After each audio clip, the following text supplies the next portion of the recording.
Целта на проектот, освен што ќе се намали загадувањето на воздухот во градот Утрехт, значајно е и што возилата ќе бидат опремени со двонасочно полнење, така што кога ќе бидат паркирани, ќе ја враќаат струјата во електричната мрежа. Делувајќи на овој начин како еден голем акумулатор, тие ќе помагаат за балансирање на оптоварувањето на енергетскиот систем. Овој холандски град е познат по користењето струја од обновливи извори, ветерници и соларни панели, со кои се опремени 35% од објектите.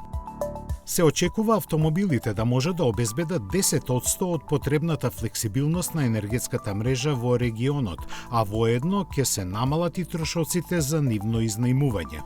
На почетокот ќе се користат возила од моделот Рено 5, а подоцна е планирано проширување на флотата и со Рено 4, Меган и Сеник.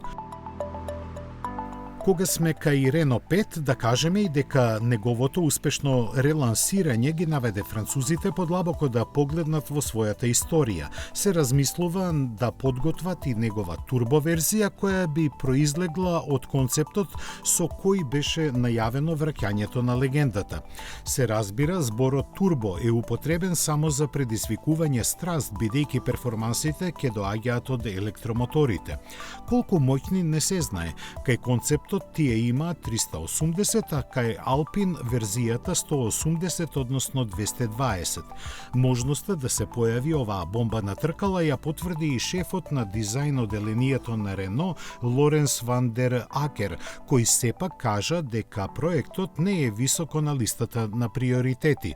Нешто слично пред 2 години најави и Лука де Мео, кој рече дека француската марка знае како да направи ваков автомобил, но дали и на вистина ќе го стори тоа зависи од расположивите средства што ќе може да се одвојат за развој.